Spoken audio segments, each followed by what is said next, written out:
First, I want to thank the Colloquium committee.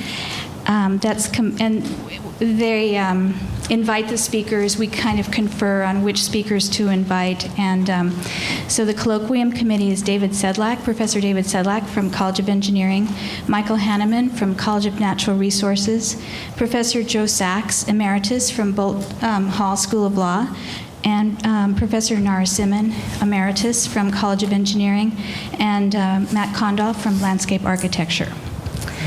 And I also do want to, I don't have to thank, I think I want to thank our sponsors for that, for this series. And it's a slightly long list, but not that long. So, and we get financial support from them, and it pays for us to bring speakers in if we have to pay for travel, take them to dinner, and also to videotape the lectures, which I think is really a lasting contribution. So our sponsors are the UC Berkeley Deans of the Colleges of Engineering, Letters and Science, Natural Resources, Bolt Hall School of Law, Beatrix Barron Fund of the Department of Landscape Architecture and Environmental Planning, the Executive Vice Chancellor and Provost, and Goldman School of Public Policy, and also the Berkeley Water Center, and the Earth Sciences Division of the Lawrence Berkeley National Lab, and the Groundwater Resources Association of California. And also just a few more announcements. We have the brochure for the series. There are copies up in the back. There's also an email sign-up sheet if you would like to get email announcements at least 2 weeks prior to each lecture. And also, the Water Archives has a blog, and there are little flyers in the back, and it's off to a good start. It has daily news updates. We also post water events on there, and publication announcements, and calls for proposals, and other items of interest about water research. We're hoping to make it more UC-focused, research-focused in the future. So please sign up for our blog. And one last announcement before I introduce Matt Condolf, who's going to introduce our speaker. We are working on I don't know if some of you know, we've produced an annual calendar for the last 7 years. And next year, in 2008, is the theme of the calendar is the Delta. Next time, when we come to the colloquium, I'm sure we'll have our brochures ready, and you can see what a great calendar is going to be. It's black and white with historical images of how the Delta was transformed by man. So with that, I'd like to introduce Professor Matt Condolf, and he can introduce our speaker. Thanks, Linda. Before introducing John, I would just like to let all our students know that we have a seminar that is affiliated with the colloquium. The colloquium meets once a month. The seminar meets in between, in other words, once a month. So altogether, you come to the colloquia, and then in between you discuss. And at the next session, it meets at about the same time as the colloquium, the next meeting of the seminar will be October 2nd, and John Cain will come to the seminar, so he'll have a chance to explore, in greater depth some of the issues that are raised in the talk. And that's the basic idea of the colloquium seminar, is you can follow up with readings and discussions with either the speakers or other people knowledgeable about the topic. So it's a great opportunity to build on what you learn in the seminar. In the colloquium, it's a 1-credit seminar, pass-fail. And Anthony Falzone, could you stand up? Anthony is the instructor. He has some handouts in the back, but if you don't get a handout, just check with Anthony for details. So it's a pleasure to introduce John Cain. John received his undergraduate degree in geography from Cal. He then went to Washington and worked for several years with the National Wildlife Federation. Got a taste of NGOs at the national level, and then came to work for the Mono Lake Committee. And it was actually while John was at the Mono Lake Committee that I first met him. He was essentially the liaison for the committee with the scientists in the hearings before the state board over the future of Mono Lake and the streams draining to it. That got John very interested in the intersection of science and environmental planning and policy, and he soon arrived back at Berkeley as a master's student in environmental planning. And actually during his master's work, he worked with me on a project on Cache Creek, and I was basically insisting to John, you have done a master's thesis worth of work, just turn it in and everybody will sign it. But John was fixated on the San Joaquin River. And so he basically did a second master's thesis on the San Joaquin River, which then became the basis for much of the work that was done to develop the flow regime to restore salmon on the San Joaquin River. As you may know, there was a lawsuit. Actually, Hal Candice talked about that, I think, year before last in the series, which is going to rewater the San Joaquin. But John laid the basis for much of that. After his master's degree, John began working with the Natural Heritage Institute, which is an NGO that really focuses on doing research in support of public policy issues in the environment. And he's been there for about 10 years now. He's also appointed as a member of the BDCP, Bay Delta Conservation Plan Conservation Committee. He's a member of the Delta Vision Stakeholder Group, and if you don't know what that is, you'll learn more about that in the talk, I'm sure. He's also co-chair of UC Berkeley's Delta Initiative. Through this Delta Initiative, we have conducted design charrettes as part of the Delta Vision process. We put on a symposium in 2006 and some reports. Bill Eisenstein is director of that.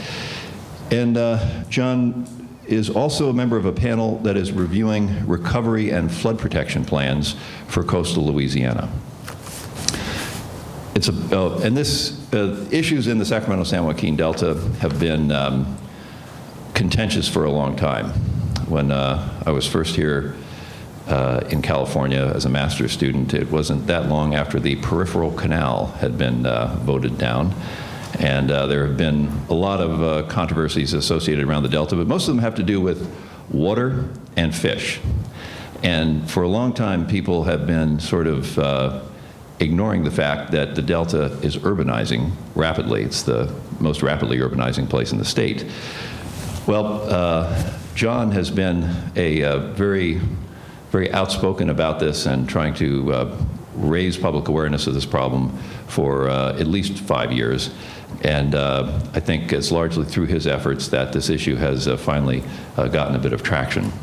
Anyway, it's a pleasure to introduce John Cain for our colloquium today.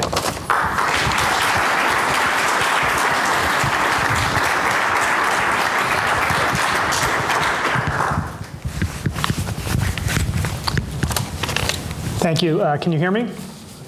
Good.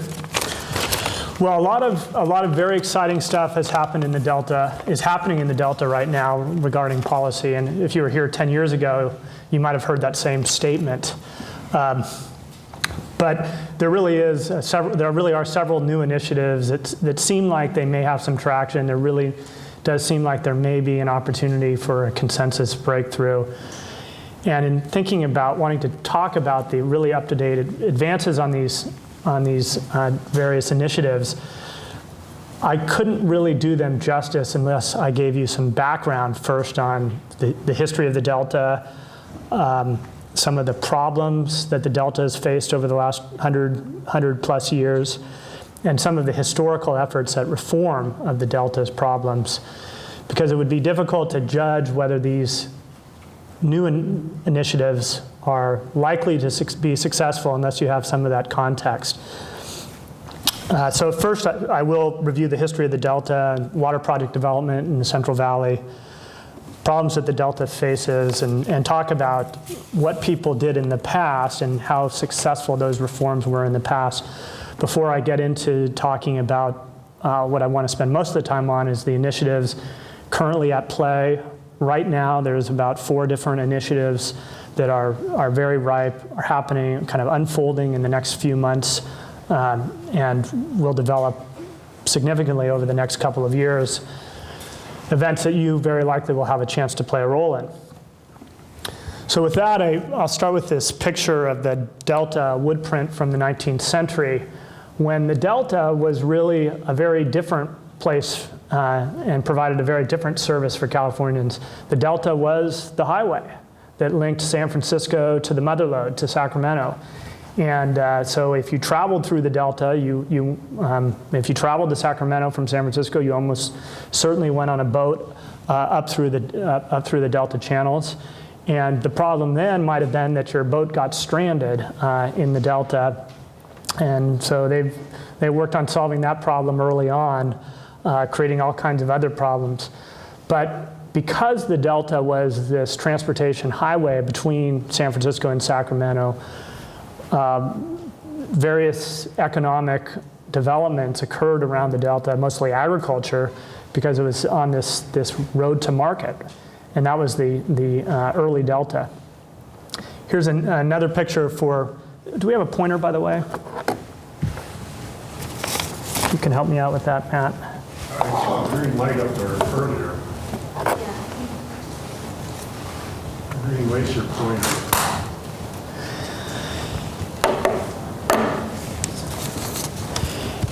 This just gives you a view of oblique view of the Delta from the air.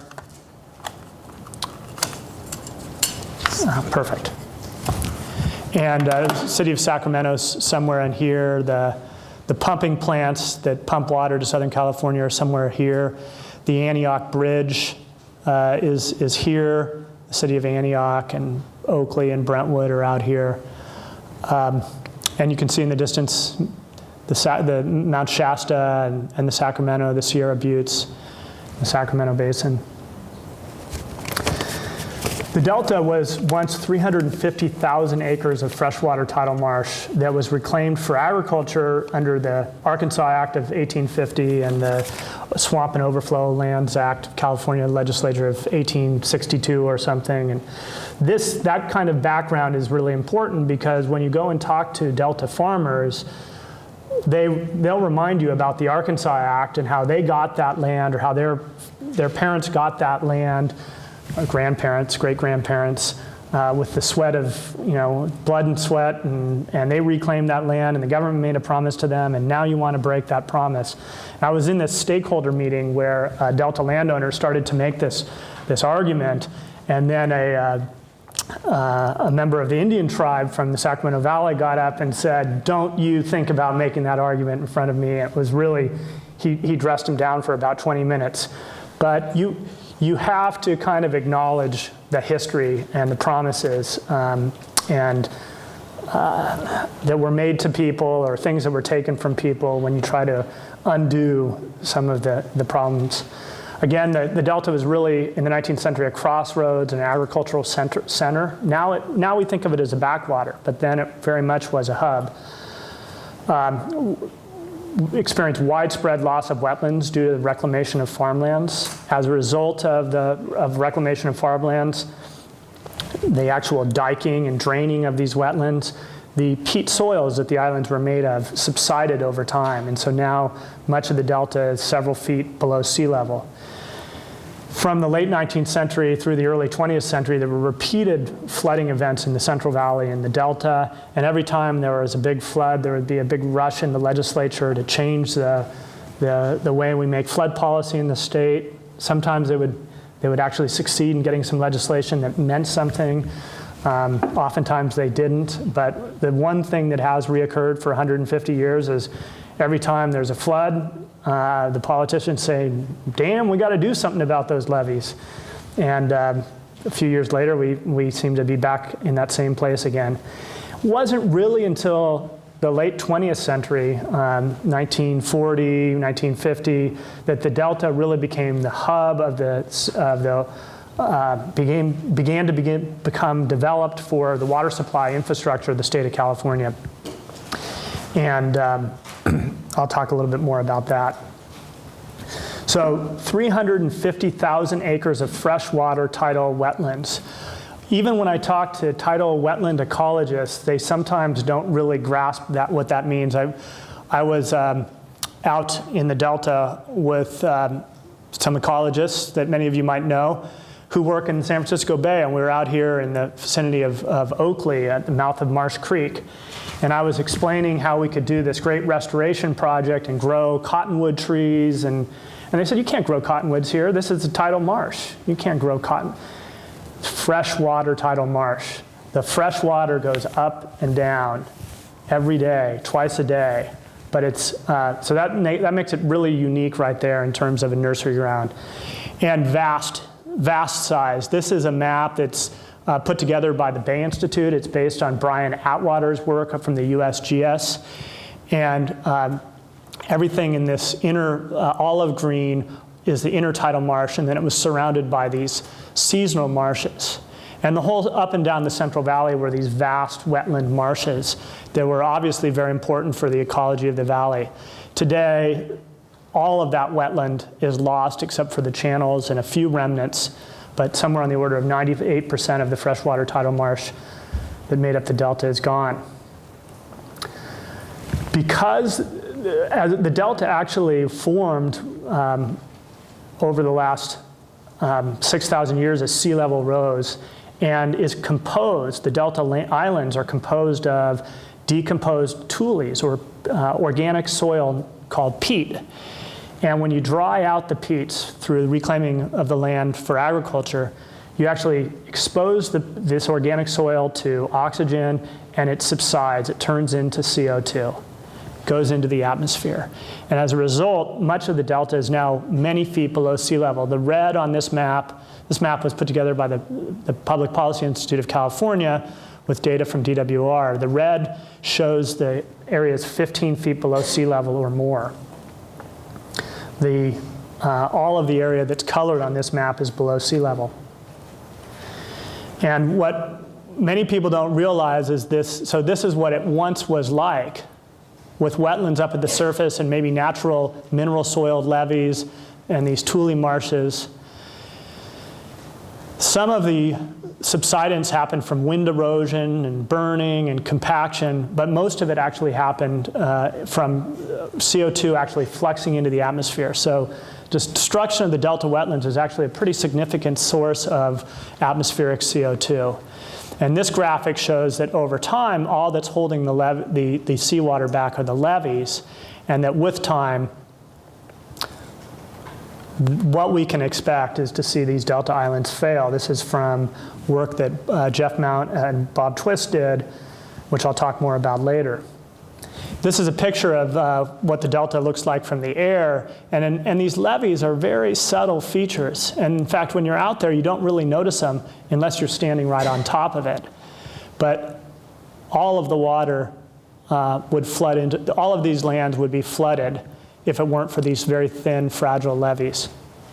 Notice here that even though the delta is reclaimed for agriculture, it's still very important agricultural wetlands for waterfowl and migratory birds.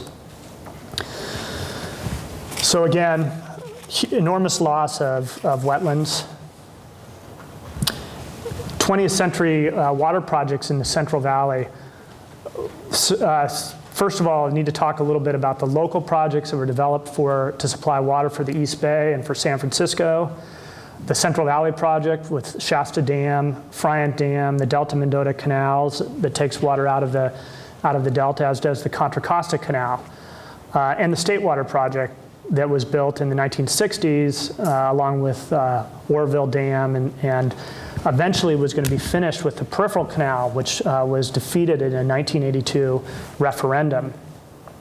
I'll try to go over really quickly. The basic idea is, if you're thinking about the Delta, you need to know about these water projects because they control the amount of water that flows into the Delta.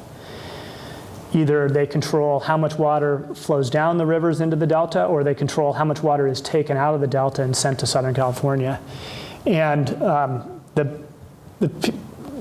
many of the people who would like to see the peripheral canal get built point out that Northern California already has its peripheral canal, the East Bay Aqueduct and the Hetch Hetchy Aqueduct system, that really divert water that would have flown through the delta to urban areas in Northern California, and accuse Northern Californians as being hypocrites, not allowing Southern California to take water from the delta as well. So these green lines indicate local projects. It's also important to point out that the delta supplies a lot of water to Northern California. The Contra Costa Canal up here, the Santa Clara has a connection that brings water to the Santa Clara Valley from the Central Valley Project, which is shown in red here, and excuse me, in yellow here. And then there is red here, that's the State Water Project that delivers water to Santa Clara Valley and to Southern California. Huge amount of water is pumped out of the delta right here and either taken via the State Project or the Central Valley Project to irrigate the San Joaquin Valley, various portions of the San Joaquin Valley, or to provide drinking water for Southern California. The late 20th century delta problems that we've been struggling to resolve for the last 50 years are reduced inflows and salinity intrusion, aquatic and terrestrial species decline, levee fragility and failure, exotic species, urbanization, and now climate change that we're looking at on the horizon. This is a map that the UC Berkeley Delta Initiative put together based on DWR data that shows the number of levee failures that have happened in the delta, flood hazards that have happened in the delta over the last, since 1930. And the light blue has failed once, dark blue has failed more than 4 times. So there's a large area of the delta that has failed multiple times due to flooding, just from high water flows in the delta.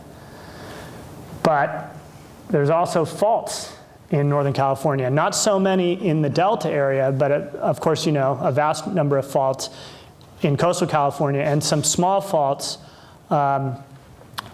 See I believe it's the Midland Fault they're believed to be blind thrust faults underneath the delta, capable of fairly significant shaking in the delta itself. So there was a strong awareness about the potential for the delta to flood during high water because it had flooded so many times, but up until relatively recently, there wasn't much awareness of the potential for delta to flood due to an earthquake, because no earthquake actually has caused levee failure in the delta to date. This is a graph that we put together based on a report that CalFed did under the leadership of Ray Seed. And what it shows is the potential for seismic levee failure to cause multiple levee breaches all at once. When floods happen, there's a week or 2 weeks where generally people know big floodwaters are coming down the Central Valley rivers. A levee might fail. We got to send emergency crews out there. We got to sandbag the levees. But when an earthquake happens, it just happens overnight, and it doesn't just happen. It doesn't necessarily just cause one levee breach. It might cause 10 or more levee breaches, which some people consider would be irreversible. You wouldn't be able to repair it. And so this is the number of failures, number of levee breaches on the y-axis, and the probability of exceeding that number of failures on the x-axis. A 25% probability of 10 or more levee breaches occurring in the next 50 years. That potentially could mean irreparable harm to the state, to the delta, and to the state water supply system. I won't try to go over this graph too much, but it basically shows the results of modeling studies that show that flooding the delta islands would actually increase the salinity at the State Water Project and put the State Water Project out of commission for a fairly significant period of time. A year, 2 years, or even longer if it couldn't be repaired. And because 23 million people rely on the delta for drinking water, the quality of water diverted out of the delta is really critical to the state's economy. This water might even be too salty as well to support agriculture in the San Joaquin Valley. And how it works, this is a graphic that Rich Wackling of NHI and a graduate of this program put together, is you get a levee breach happening in the western delta, and salt water rushes into the western delta to fill the void. And water is taken out of the pumps here, and you start pumping salt water. This actually happened in 1972 when Brannon Andrus Island failed in the middle of August. And they pumped salt water down here at the State Water Project and the Federal Water Project for months to get the salt water out of the delta. That was a unique event in 1972. It was called a dry levee failure. There was no flood, no earthquake. The levees just failed. Everyone likes to blame it on the rodents or the beavers burrowing in the levees, but they really don't know exactly why it failed. This happened again in 2004 when Jones Tract failed. And when the levees fail, you can see, this is again in June, but there's always wind in the delta, and you can see the wind waves. This is the inside of the levee, and it's eroding away the interior levee. So once an island fails, very quickly the wind waves can erode away the island and make it create a domino effect where you could lose multiple islands. And in fact, they almost did lose multiple islands in 2004 because they were standing around arguing about who was going to pay to fix this problem. Is this on the inside of the levee? This is on the inside of the levee, so it's what I call the interior levee berm. The actual, so this is a 10,000 acre island that flooded. Here you can see a house underwater, and I think I have another picture of this. Here was the actual breach. This is another island, Mildred Island, that failed in 1983. And it was never recovered because so much of the interior levee, you can see, has been worn away. And much of the damage done to the interior levee happens within the first week after it's flooded. And it's difficult to get crews out there and stop that damage, and it costs a lot of money to reclaim these islands. That's why this island was never reclaimed. So a point I want to make here is this has happened before. This is the report that was put together in 1973 after that 1972 levee breach. The flood happened. People said, we got to do something about this. They wrote a report. They might have initiated a new program. Yet here we are 30 years later, and we're facing the same problem. We haven't really gotten on top of this. This report was prepared when Ronald Reagan was governor. An important conclusion of the 2000 CalFed report that Ray Seed put together was that building bigger and stronger levees will not solve the problem. That's my wording of it. Their wording was simply making minor modifications along the lines of bringing the levees up to the PL 8499 criteria would not significantly reduce seismic vulnerability. Well, this program to bring levees up to the PL 8499 criteria would have cost about $1 billion. So simply spending $1 billion making minor modifications to the levees would not really reduce the problem. We needed a whole-scale rethinking of a state water project that was as vulnerable to widespread levee failure. Yet it didn't get a lot of attention at the time. This report was buried in an appendix deep under a pile of documents. So that's the levee fragility. Another big problem that the Delta has been facing, particularly over the last couple of decades, is invasive species. Here we have a couple of invasive plant species. Water hyacinth will just cover some of these flooded islands, making it impossible to boat on. You can spray herbicide and control this. And the Department of Boating and Waterways does do this.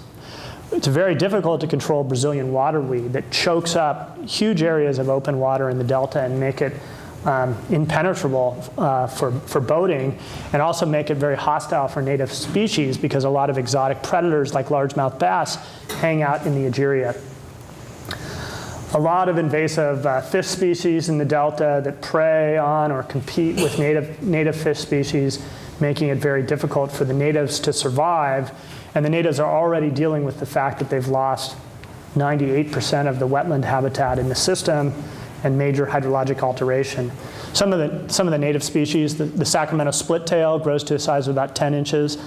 The Delta smelt, which you've heard about a lot in the news lately, grows to about a size of 4 inches. And Chinook salmon that pass through the Delta and are thought to rear in the Delta or would have reared in the Delta when there were wetlands there.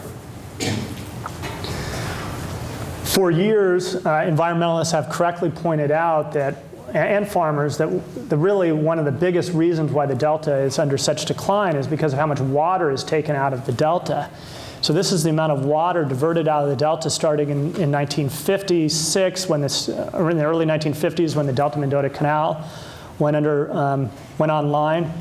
You can see here when the State Water Project went online, rose up quite a bit to the drought period of the late 80s, early 90s. And then after the Cal-Fed Accord, water levels rose again to their historic peak. And some environmental organizations are very angry that we haven't seen any kind of leveling off in demand and are suspicious that any new future plans for the Delta simply involve taking more water out of the Delta.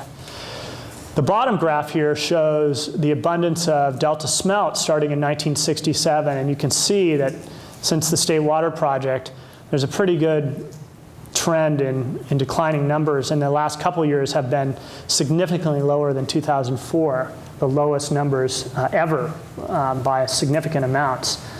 So there appears to be a relationship here, although the scientists can, you can have a lot of arguments about what's going on here. But suffice it to say, a lot of people think the problem is too much water is taken out of the delta.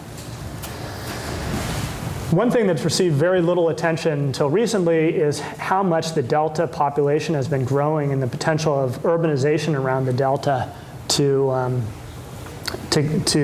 finish off the endangered species in the delta, irregardless of how much water is diverted to the delta, or irregardless of whether we prevent the levees from failing. This is the delta region here, showing the projected growth for the delta region compared to the projected growth for Mexico and the rest of the California. So you can see that the delta region is growing rapidly and projected to grow much faster than even Mexico. This is a map that the UC Berkeley Delta Initiative put together, a couple of graduate students in particular, and it shows the probability of urbanization. The green here is an area that's relatively low probability of an urbanization because it's in the primary zone defined by the Delta Protection Act of 1994. The red areas are areas of high probability of urbanization, areas where general plans are already calling for developments, or where developers are somewhere along fairly far along in the entitlement process. Many of these lands are below sea level. Many of the lands in red are below sea level or under what we call deep floodplains, meaning floodwaters would flood to the eaves of these structures. It's not hard to envision. These are, the red is developments already planned. It's not hard to envision red encircling the entire delta. East Contra Costa County has an urban limit line. That could be, removed. Maybe it's unlikely. But this area here, tremendous pressure in Tracy, Lathrop, Manteca, Stockton, and then between Sacramento and Stockton, a lot of pressure for growth.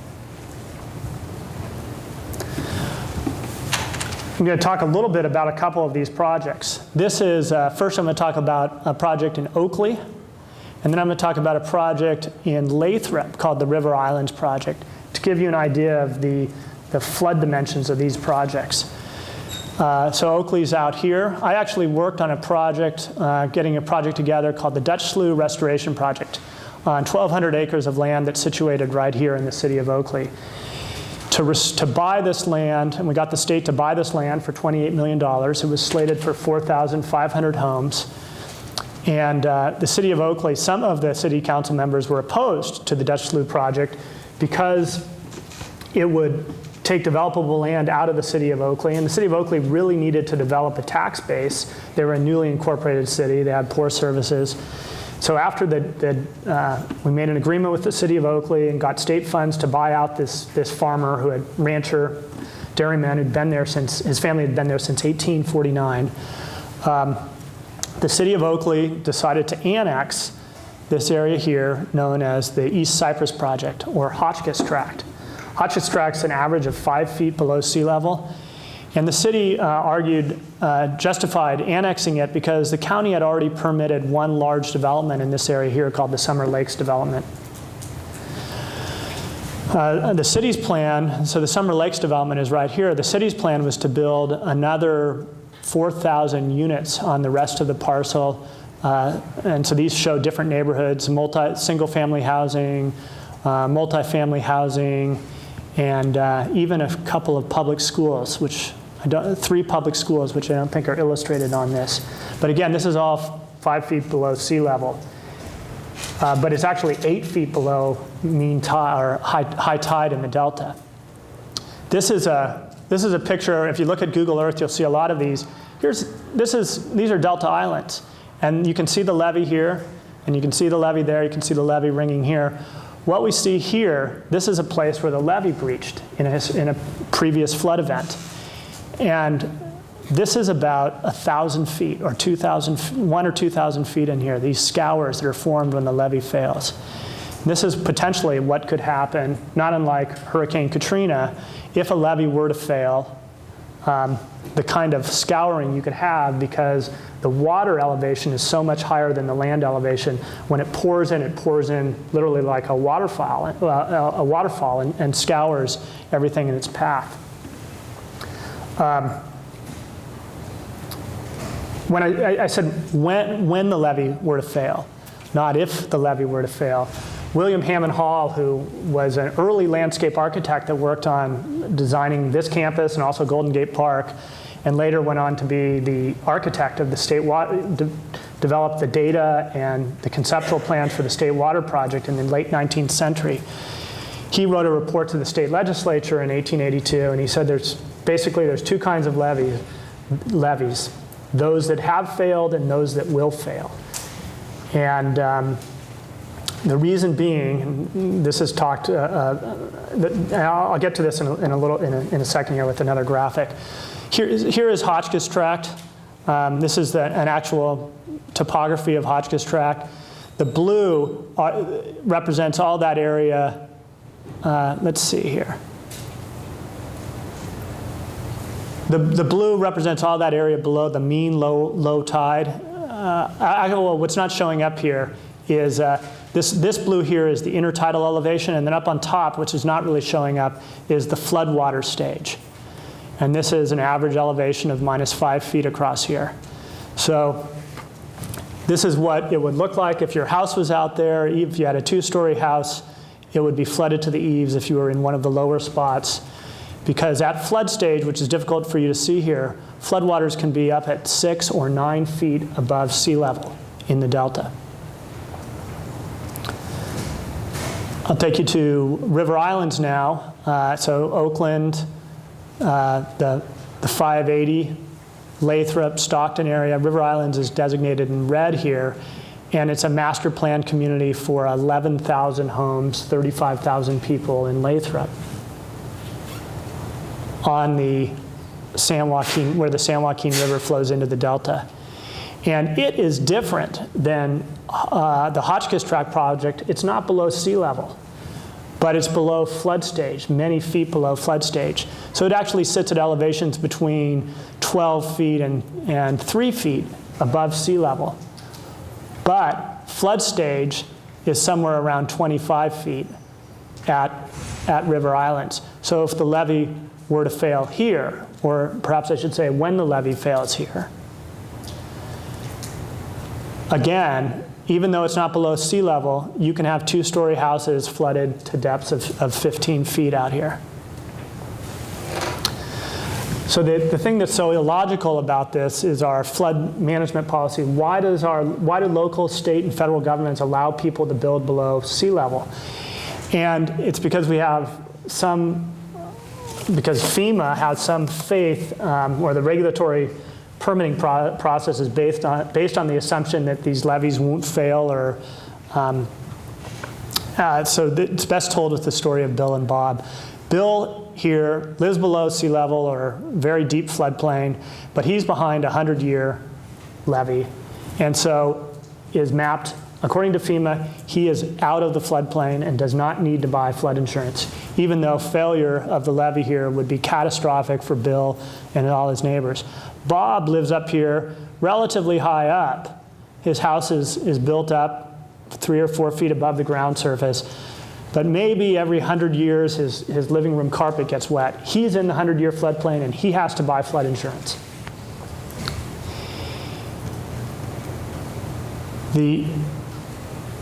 This kind of development was this type of development William Hammond Hall in the 1880s claimed would never really be safe. You couldn't really protect this. Maybe you could protect small areas like this with levees if you built levees around it. But ultimately, the levees would fail. A 100-year levee is built, the odds of a 100-year levee failing over the course of a 30-year mortgage are 26%, more than 1 in 4. And so, well, you could build a 200-year levee, and the odds there of over a 30-year mortgage are about 13%. So a pretty high probability that these people could be flooded catastrophically, yet they don't need to get flood insurance. For those of you that don't study natural resources or don't study specifically or don't study water but might be interested in land use planning or economics, this is a map of mortgage delinquency rates in the United States. And I became interested in this process because I became convinced that the most important ecological force in the Delta over the last 10 years, changing the landscape, was actually urbanization. And when you start to look in what's fueling urbanization, it's our financial system and the kind of loan programs that allowed our real estate market to grow so rapidly. If I was saying this only 6 months ago, you wouldn't know what I was talking about. But now we're in this subprime mortgage disaster, and guess where it's centered? The Delta.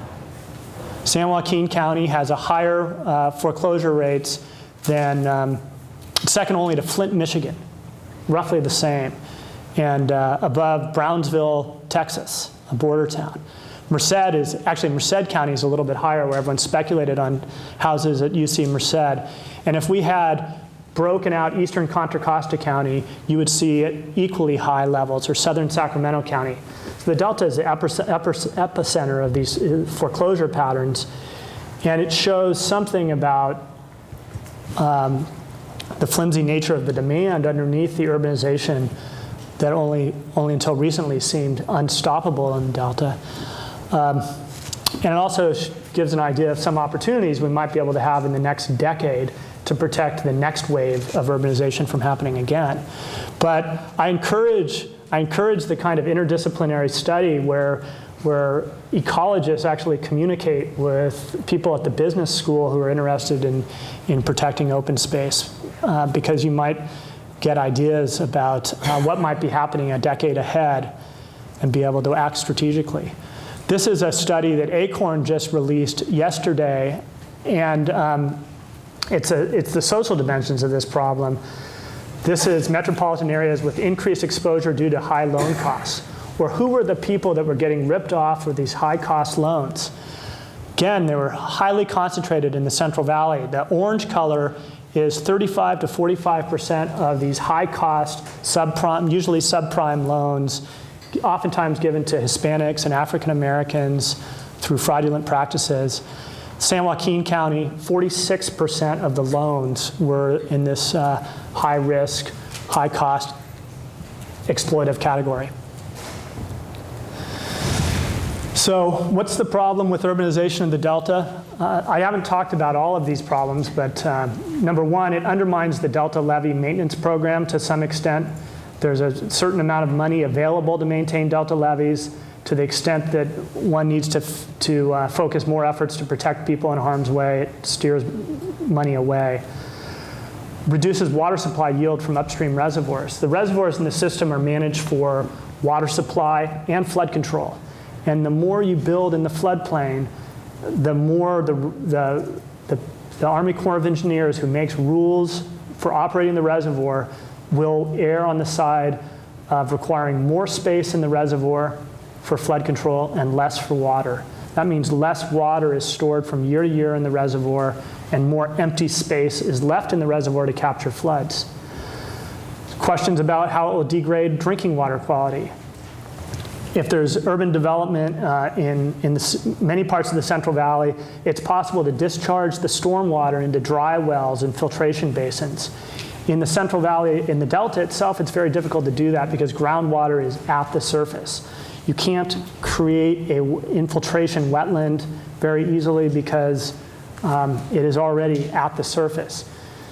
More work needs to be done to understand how Delta developments might degrade water quality differently than developments elsewhere in the Delta. But given that it's the drinking water supply for 23 million people, it seems prudent to slow down before allowing more development that drains directly into the water supply. Urbanization destroys farmlands and habitats and threatens the viability of remaining farmland by encircling it, and precludes future restoration of floodplains and marshes. And lastly, and obviously, puts people in harm's way. When I first started talking about this 5 years ago to the Cal-Fed Bay Delta program, the response I got from Cal-Fed was, we're not a land use agency. You're right, but we can't do anything about it. I remember going to a State of the Estuary conference where Mike Chrisman, the Secretary of Resources, presented, and he said, the first year I asked him that question, he said, land use is a local prerogative and the state will not get involved, meaning local governments make decisions about land use and the state won't get involved even though there's a critical state resource at issue here. A year later, he said the issue is on the table, and then very recently, when the Delta Vision process got underway, land use was one of the key issues that was being reevaluated. We've been here before in the Delta. There has been a lot of reform efforts in the past, not all of them successful, although most of them partially successful. The early battles in the 1970s and 80s were really over how much water was taken out of the Delta and how it was used. Was it used fairly? A lot of the water was being used by corporate agriculture on these mega farms. J.G. Boswell was in the news then. He irrigated 100,000 acres with subsidized water. So there's the 1982 Reclamation Reform Act to limit the amount, to close loopholes in the original reclamation law and limit the amount of land people could irrigate. So those initial battles were more social battles about who was benefiting from the water projects, because the Reclamation Act, as many of you know, was originally formed to provide water for small family farms, not corporate farms. In 1988, there was the Delta Flood Protection Act that was formed after the big flood of 1986. In 1992, there was the Central Valley Project Improvement Act that elevated fish and wildlife to be an equal goal of the Central Valley Project, along with water supply for farms. It had very ambitious programs to increase the amount of water flowing to the Delta and restore salmon. In 1994, just after the last big building boom in the Delta faded in 1991, there was the Delta Protection Act to protect the Delta primary zone from urbanization. In 1994, there was the Bay Delta Accord, followed by the 1995 Water Quality Control Plan. The two of those particularly the Bay Delta Accord, morphed into, or created the Cal-Fed Bay Delta program that had a record of decision, laid out a plan in 2000 for what they were going to do in the Delta. And so, like I said, if we were here 10 years ago, I could have told you that there were exciting things happening in the Delta, and we were going to develop this Cal-Fed plan, and we were going to solve all the Delta problems. And the motto back there was get better together. The ag industry, the urban water users, and the environmentalists were all working together. And that all there was success. I don't want to say there wasn't a lot of good things that came out of each one of these programs, but it didn't meet people's expectations. And after about 5 years of not making enough progress on improving drinking water quality and restoring endangered species, we got a few wake-up calls. The Jones Tract failure, which I've already talked about, in the middle of summer, after Governor Schwarzenegger won the recall, he was there. That was in 2004, I believe. He was there on the levee saying, we got to fix this. The news crews were there.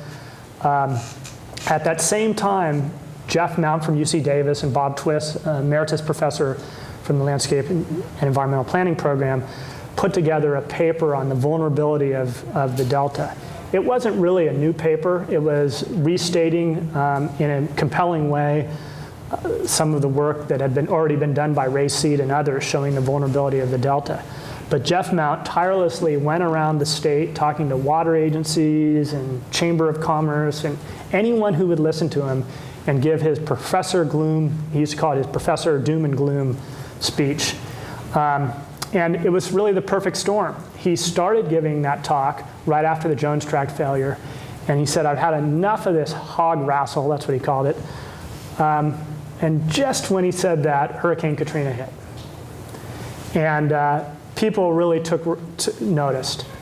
At the same time, Inconvenient Truth was coming out, and people were asking questions about was Hurricane Katrina because of global warming. Meanwhile, the biologists were pointing everyone to the Delta smelt counts and pointing out that the Delta smelt numbers were at all-time lows by almost an order of magnitude on the index. And that it wasn't just Delta smelt, it was the overall pelagic organism decline. Open water species were in decline throughout the Delta. And there was this new realization that the existing CalFed program wasn't really going to do much good if urbanization continued on its march. And then there was a review of the CalFed program by the Little Hoover Commission, and all of these burdens just sort of overwhelmed the CalFed program, which it still exists today, primarily in its science program, but I think it's fair to say it disintegrated, and people lost faith in it and looked for something new. So all of a sudden, we've got an action governor, an action hero governor, and all kinds of new stuff happening. A Delta risk management study that was put together after Jones Tract and then took a good year and a half to get it under contract. This was to look at to better quantify the risk to the Delta levees and develop strategies for how to reduce that risk over time. The second part of that report is coming out just now. Some of the drafts are available on the website, but we'll hear more in the next couple months about that report. I think it was in January or February of this year, the Public Policy Institute of California came out with a report that reframed the way people thought about water supply alternatives and habitat in the Delta. And at the same time, our UC Berkeley Delta Initiative came out with a report that highlighted, a couple of reports that highlighted the land use issues in the Delta and opportunities for doing something differently. Because of the pelagic organism decline and the dire strait of endangered species, particularly the Delta smelt, the permitters, and because of the collapse of the CalFed record of decision, the water diverters were not on firm ground their permits were not on firm ground for diverting water out of the Delta. And they needed to be on firm ground. They needed a no surprises regulatory arrangement or a habitat conservation plan. And so a large, the regulators under the State Resources Agency got together with environmentalists and water agencies to form a Bay Delta conservation planning process that's moving along over the course of 3 years right now, and we're about to get an important document out on that next week. The Delta Vision Task Force, a separate effort. So the BDCP is mostly about endangered species and how they relate to diversions of water from the Delta. The Delta Vision Task Force, created by the governor, is to create a new vision for the Delta that covers a variety of issues: water supply, water quality, recreation, land use, flood hazard. And then on top of that, we have a state plan of flood control. You can't really talk about the Delta and the Delta's flood problems without talking about the Central Valley rivers and their flood problems, because all the floodwaters in the Central Valley rivers eventually make it down to the Delta.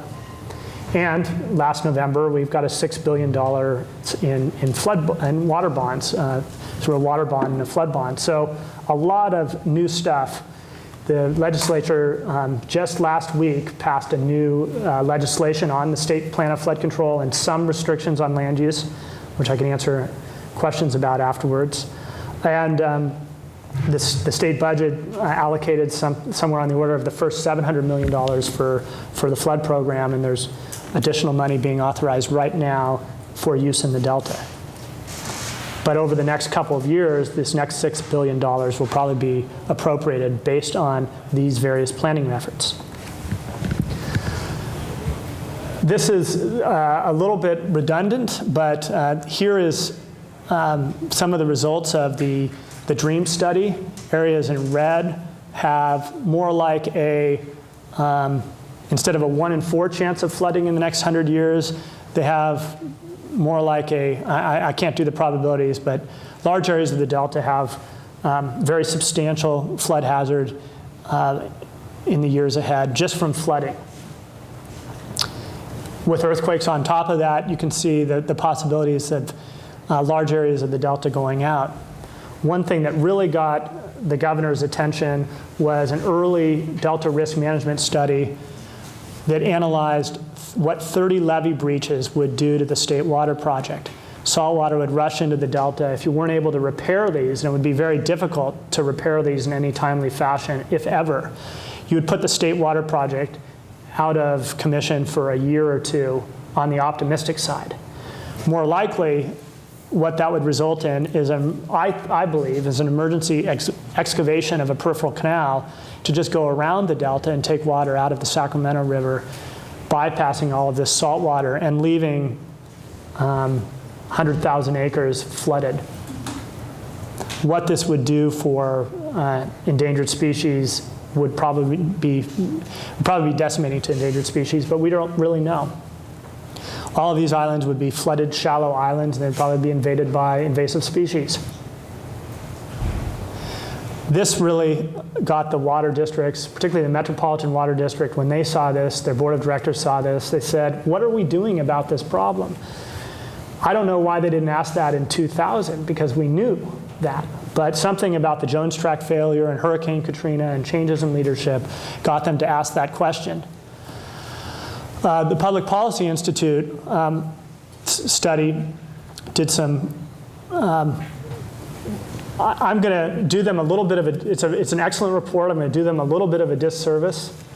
They basically said, my reading of it, is that a peripheral canal is a pretty good idea. It's worth pursuing. It's worth further evaluating. It's a future that makes sense. The existing status quo and trying to maintain a freshwater delta and trying to prevent saltwater from intruding into the delta here is not a viable solution. The road we're going down is going to lead to failure. So here is one alternative they recommended further evaluating. They also recommended creating a South Delta flood bypass in the Southern Delta and restoration here. But this study really framed the vision for the future discussions on water conveyance. Peter Moyle, one of the leading fish biologists, he hates to say he's a leading fish biologist. He points out that fish biologists are not in a race. But Jeff Mount, a number of people with strong environmental and academic credentials were authors on this report, and it really was a watershed event. Another idea that they considered was returning these islands to some form of wetlands in a controlled fashion, flooding them, and creating an armored delta aqueduct that would bring water from the North Delta through here without the risk of the delta failing and salt water flowing in. Basically, their idea was the delta is going to change, let's plan for it. And here are 9 different alternatives. I encourage you to take a look at it. But they really opened up the door for people talking about changing the water conveyance infrastructure in the delta. Remember, currently all the water is diverted from the Southern Delta here into the State Water Project and the Delta Mendota Canal. And so, but most of the water flowing into the delta comes from the Sacramento. So what it does is it drags water and fish and nutrients and particles south across the delta rather than letting them slosh back and forth tidally like they would in a tidal marsh. It appears that the water, let's see if I have another picture of it here.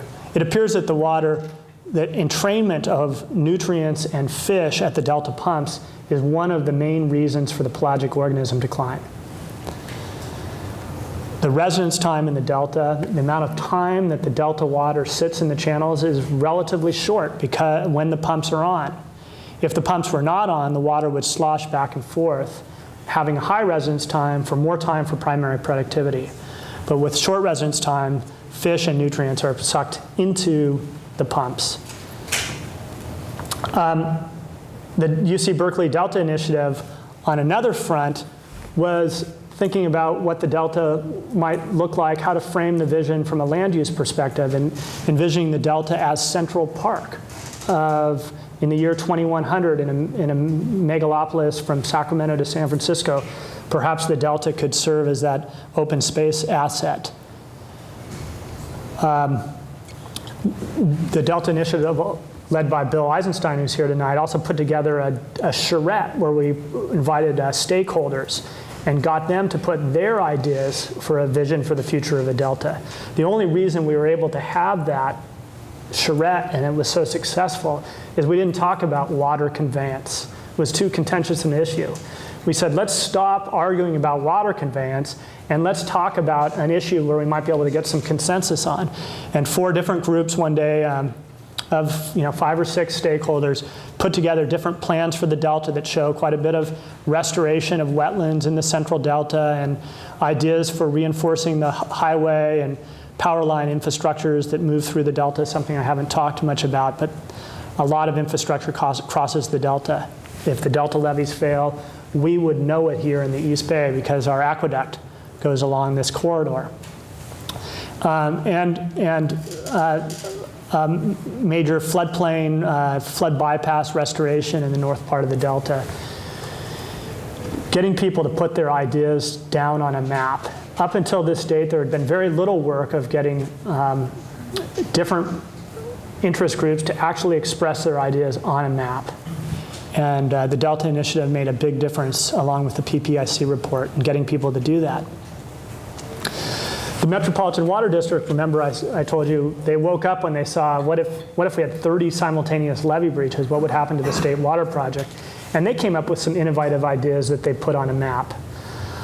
They call this the eco-crescent Middle River conveyance. And Old River is here, and Middle River is here. When the pumps are on, water comes from the Sacramento River, and it comes down Middle River, and it comes down Old River. And it does drag some water here, too, and some delta smelt. The idea here is, what if you put in gates that connect Middle River? There's these sloughs that connect Middle River and Old River. What if you put in gates here? You could then, and you put a siphon in here, you could allow this area here to be a so-called eco-crescent, where tidewaters fluctuate back and forth, not under the influence of the pumps. And all of the water that's diverted from the Sacramento River through the delta would be confined to the Middle River corridor. And you would, where Middle River crosses Old River, you would put Middle River in a siphon underneath Old River. And that would free Old River up to be a migration corridor for salmon that will soon be, that live in the Tuolumne and Merced Rivers and Stanislaus River and are planned to be restored to the San Joaquin River. And so you could reestablish a more natural functioning delta in this portion of the delta while keeping a conveyance infrastructure here. Well, this all of a sudden was a new conveyance idea that wasn't the peripheral canal that got defeated in 1982. How many of you were in California in 1982? So in Contra Costa County, in Marin County, many counties in the Sacramento Valley, more than 95% of the people of the electorate voted against it. And statewide, it just got trounced. And the idea of a peripheral canal was the third rail of California politics. Even though the PPIC report had brought up the peripheral canal, there are a number of people that are so angry at the authors of the PPIC report that they won't talk to them. They won't engage with them at all. Here was an idea that wasn't a peripheral canal, but was a change in conveyance that got people thinking, well, maybe there's a way we can change the conveyance infrastructure in a way that makes the delta more sustainable And at the same time, isn't the peripheral canal, which just ended all discussions. Met really liked this idea because what it did is it created a corridor that would still function after an earthquake. The western delta is the portion of the delta most vulnerable to failure during an earthquake. And salt water would rush in here. They found that if salt water rushed in, they couldn't, even if they emptied the reservoirs, they couldn't get this pool of salt water out of the delta unless they pumped it out. But with a middle river corridor, they could isolate Middle River from Old River in the western delta and protect their water supply in the event of emergency. Can you give me a time check, Matt? Because I don't have my... It's about 20 of 7. Okay. So I should try to wrap up here. The BDCP also came up with some various spatial visions for the delta, very much along the same lines. And again, these are water agencies, environmentalists in the same room. This is the same concept showing the blue lines of water flowing out of the delta. And they also entertained the idea of a dual conveyance facility where you take some water out of the North Delta in a pipeline or canal around the delta, and you would continue to take some water out of the South Delta. And that's important for the people that have water in the South Delta because they don't want to be abandoned. They want some fresh water to continue to flow through the delta. And the BDCP is also entertaining a full-on peripheral canal that would just simply divert all water from the Sacramento River around the delta. And one of the reasons that's attractive is the quality of water for drinking in Southern California and Santa Clara Valley would be so much higher if you could bypass the delta altogether. And then just last week, the stakeholders to the Delta Vision process, a group of 40 stakeholders, farmers, business community, water agency, environmentalists, put together visions for the delta that include major restoration of wetlands and floodplains in the delta with different ideas on conveyance.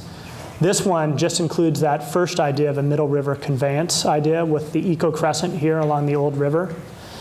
I know these maps are hard to read. The reason I'm putting them up here primarily is to show that we were successful in getting people to put their visions on a piece of paper so we can have much more concrete discussions about which direction to go.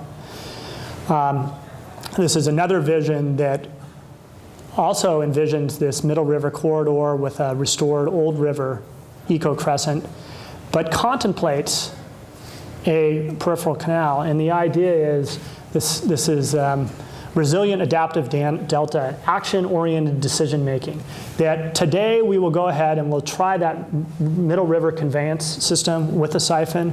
We'll implement many no-regret delta restoration actions. Perhaps we'll implement a South Delta flood bypass, expand the YOLO bypass. We'll do those today. We'll get emergency authorization to get the construction going as soon as possible. And while we're doing that, we will do studies on a peripheral canal as if we were going to build it, but with the explicit agreement of all parties that the decision will only be made in the future after we study how this works. And one reason we could do that is because everyone knew the actual construction of a peripheral canal and permitting of it was 10 years out. Let's start something now we can all agree on, study how it works, plan for failure, and try option plan B or plan C or plan D if plan A doesn't work. That seems to be what's moving the discussion forward. And also the DREAM study recently came out with some scenarios for how to reduce the seismic hazard. They also feature this dreaded peripheral canal idea. And in the central delta, they call for large-scale subsidence reversal, which is really interesting to see a group of engineers proposing something that we've been trying to get people to implement for years, which is actually growing tules on thousands of acres in large scale to get the tules to rebuild these subsided delta islands over time. It might take 50 or 100 years, but recent data shown here from core samples suggests you might be able to get these islands to grow up at 1 inch to 2 inches per year through just cultivating tules. So I'll just leave you with what might be the essential ingredients of any future plan that might go forward in the next couple of years. First of all, there has to be widespread buy-in. But from the physical elements, widespread floodplain restoration, the loss of inundated floodplains in the Delta may be one of the major reasons why endangered species are in such decline, because of the importance for floodplains to wash nutrients into the Delta. Land use controls in deep floodplains, management of exotic species, some kind of new conveyance infrastructure. And there seems to be agreement that there needs to be some kind of new engineering, if not agreement on a peripheral canal. An integrated state plan of flood control is another essential ingredient that needs to come together with this. Investments in water conservation and groundwater banking. The environmental community and the Delta community thinks that's really important to make sure that this isn't just an excuse to divert more water out of the Delta, make the other communities more reliant. New institutions for the Delta, such as a Delta Conservancy, that could buy land or the rights to land in the Delta to protect the Delta from urbanization or to facilitate restoration. And lastly, and most importantly, and most difficult, is assurances. This was what really bogged down the CalFed record of decision, and again will bog us down, I predict, if anything does. Assurances that whatever new system is developed, it's not just an excuse to take more water to Southern California. That's insurances for environmentalists or assurances for in-Delta water users. But the water agencies also want assurances. They want assurances that if they go down some path, that they'll have some certainty that they'll be able to divert a reliable water supply from the Delta. And getting to that level of assurances will be where the hard work is done. For more information, I encourage you to take a look at the Delta Vision website. It's got just, if you look at their meeting agendas and the materials handed out in the different meetings, a huge amount of information there. Plus they have this really cool interactive map, the DREAM study, and then the Delta Initiative landscape architecture website. And with that, I'll conclude and open it up to questions.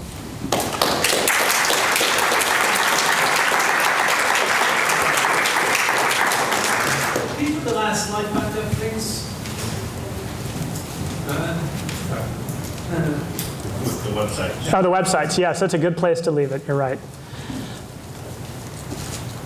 The Bay model that the Army Corps of Engineers has in Sausalito has been superseded by computer simulation.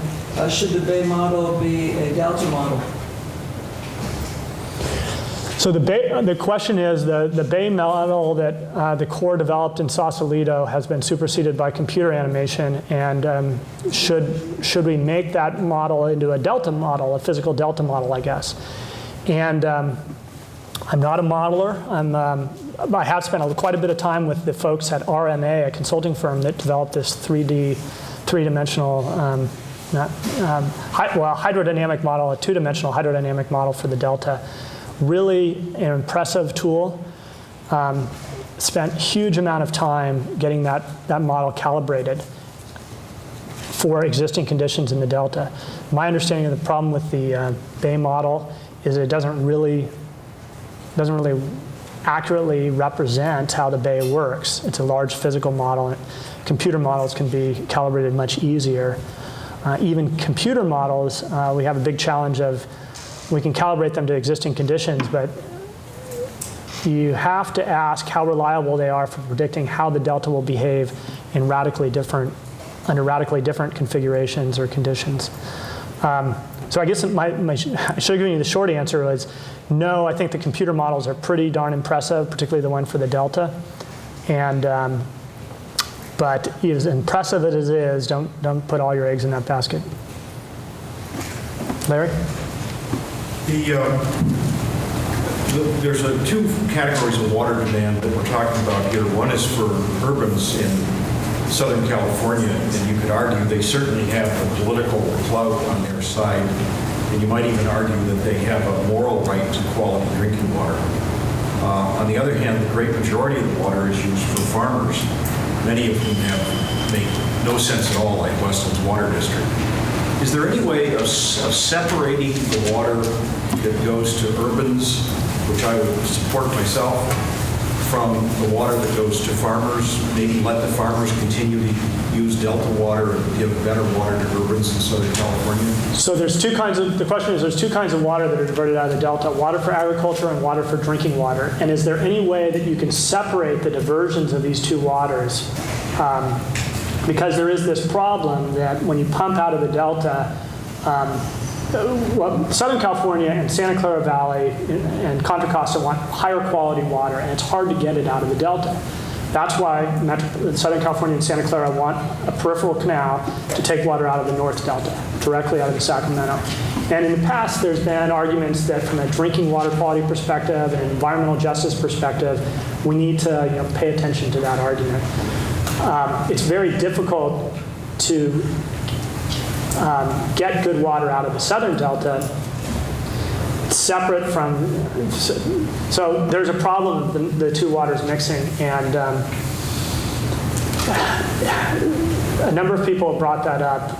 It's very difficult to separate the two waters because they all have to travel together in the California aqueduct, and then they mix at the San Luis Reservoir.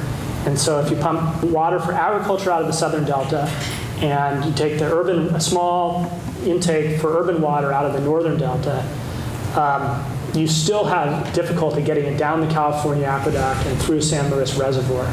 So there have been some ideas that have been explored, like could you put a barrier in the middle of the California aqueduct, on one side of it drinking water, on the other side ag water. These ideas cost hundreds of millions of dollars. More likely ideas are just water transfer ideas, where you transfer water, say, from the San Joaquin or Kings River in the southern, into the Metropolitan Water Service area via the Bryant-Kern Canal, and then replace that traded water with water from the Delta for agricultural irrigation. It's a hard question to answer quickly. Yeah, the other question is about subsidence. At what rate is it going? Are the farmers there then raising acid-loving crops, or are they pouring lime to the soil to neutralize it? What's happening? The question about the question was about subsidence, and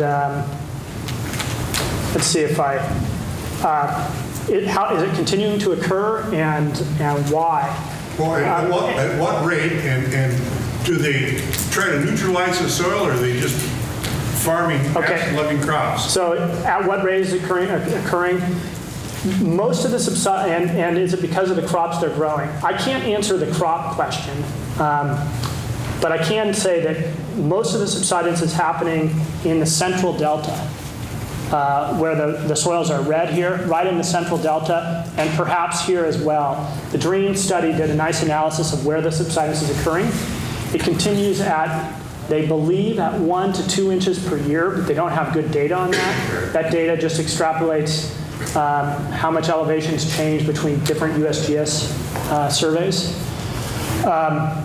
But it is isolated to particular islands and even particular parts of islands. So some people will say, well, subsidence isn't happening everywhere. In a lot of places, all the material has subsided away, like in this area, or this portion of the delta. And it doesn't matter what you grow there, as long as you dry out the soil, you continue to get aerobic decomposition and oxidation of the soils. There are some studies about growing rice cultivation. They look promising in terms of slowing subsidence. The thing that really halts subsidence is perennial inundation of these delta lands. Yeah, I was intrigued by that first picture you had in the history of these ships going through there.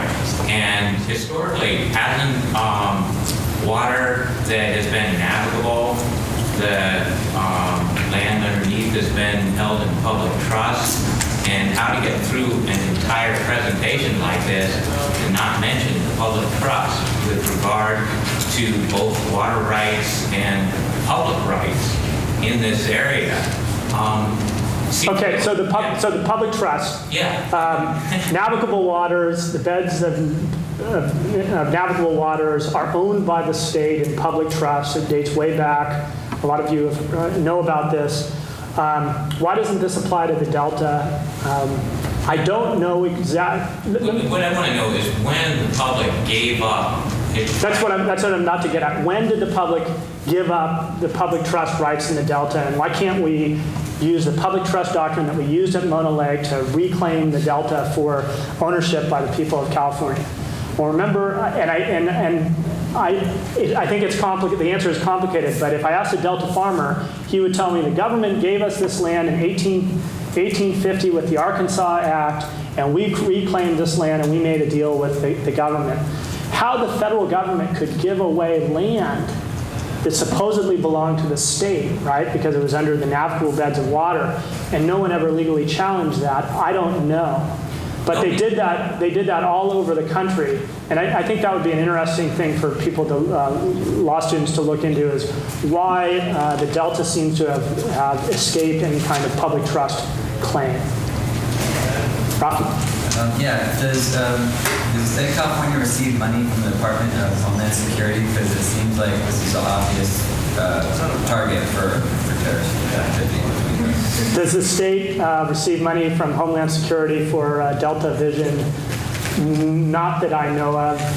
I have never heard of any money specifically for levees, and I never talk about this issue because it is kind of scary. It actually is scary. We don't need terrorists. We do it to ourselves. Yeah. Back there in the green shirt? I was wondering with regards to essentially who pays.